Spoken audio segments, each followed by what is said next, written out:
something a little bit different today. We're going to get into something that's an emerging technology.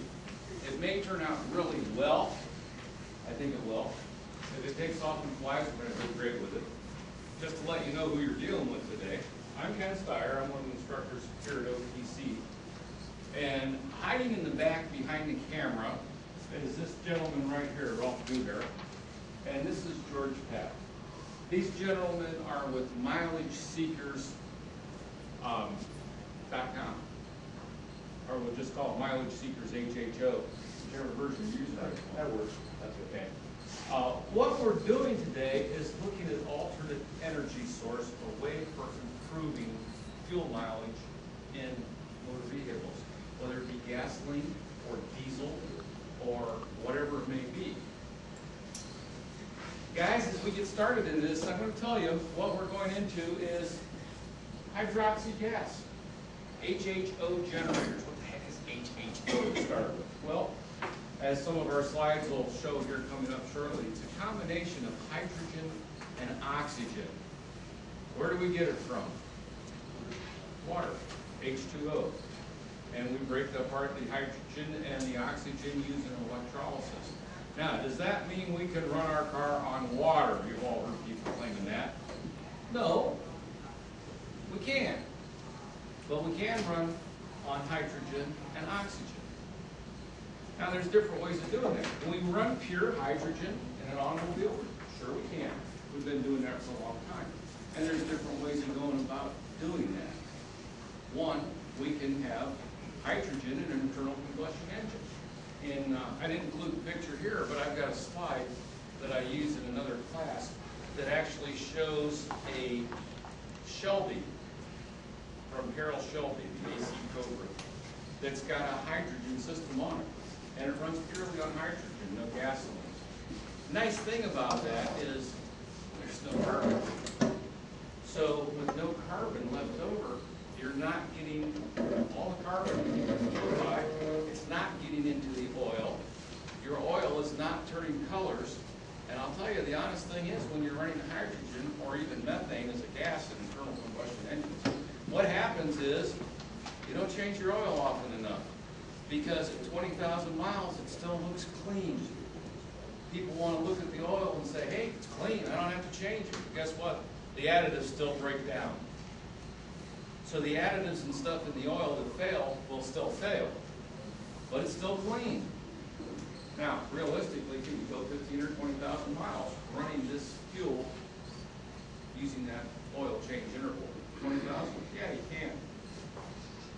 And typically, we find that running on natural gas or on hydrogen, an engine that would typically go 100,000 miles under a given condition, under the same condition, without the carbon causing the wear, will go about 300,000. Pretty much triple the life of the engine. Now, are we going that far with this? No, we're not. What we're going to do is enhance the ability of the fuel. We're not running the engine on hydrogen. We're not. What we're doing is we're enhancing the way the gasoline burns. So as we start getting into this, take a look at some of these. What is hydroxy gas? Very specifically, since that's where we're spending a good part of our day. By the way, did I mention toward the end of this morning we're going to go blow some things up? We are. We're going to go out in the parking lot and make explosions. So, something to look forward to. Known as Brown's gas because of a gentleman named Brown who got involved in this a long time ago. And we actually take the water, the pure water, and break it apart. Now you notice I say pure water because there's a whole lot of things in water besides hydrogen and oxygen. Now you're going to find that oxygen we're all familiar with. Hydrogen you don't find much. Where do you find hydrogen out here in the real world? We're breathing oxygen. We're sitting at about 20 or 21% oxygen. You don't find hydrogen. There is nowhere you're going to find a hydrogen jet coming out of the ground.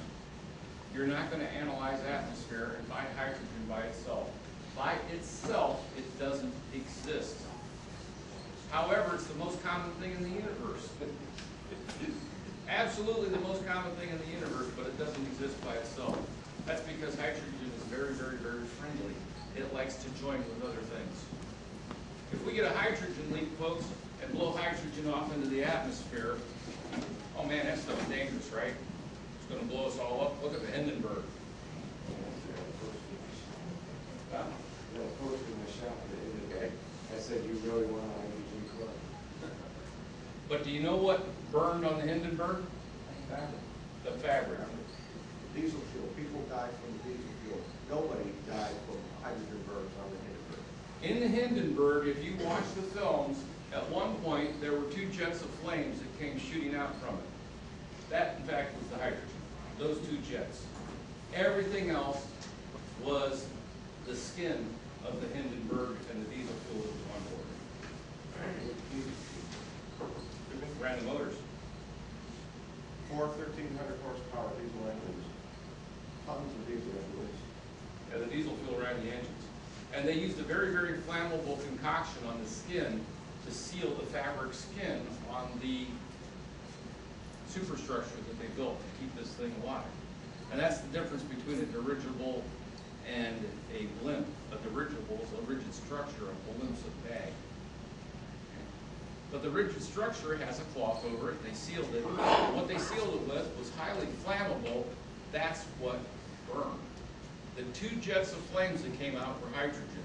All of the rest of it was not. When we put pressurized hydrogen into a tank, okay, there's a lot of pressure. We all know pressure is dangerous. It doesn't matter if it's pressurized air. That much pressure is dangerous. So once we get past that pressure issue, and we look at this, when the hydrogen, should you pierce that tank or break the valve off, hydrogen is going to come out in a very strong jet.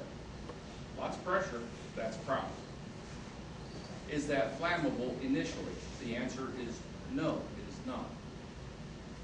And the reason is it hasn't mixed with air yet.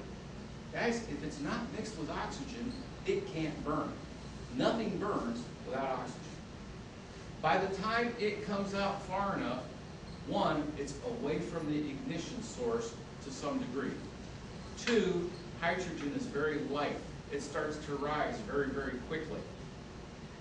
And 3, once you mix it with an oxygen, so it becomes a combustible mixture, you have a very small window where you can burn it. Because remember, hydrogen is very, very friendly. So once it comes out and it's shot out, now it's mixing with the air. Now you do have a point where it's flammable, no question about it. And it'll burn really, really well. But shortly after that, it no longer burns. Why? Because it mixed with the oxygen. And what happens then? It becomes water vapor, H2O. So there is a window where it's very dangerous. But that window is small. That's why you had the 2 jets of flames on the Hindenburg, and that was all you saw of the hydrogen burn. It either didn't light, it blew out far enough, or it mixed and it became water. Part of it burned. And the part that burned really, really well if you go back and watch those pictures. It was a couple of pretty good licks of flame. There's no question about that. You burn it well, and it burns really spectacular. But that was short-lived. The ongoing flame of the Hindenburg was the skin and the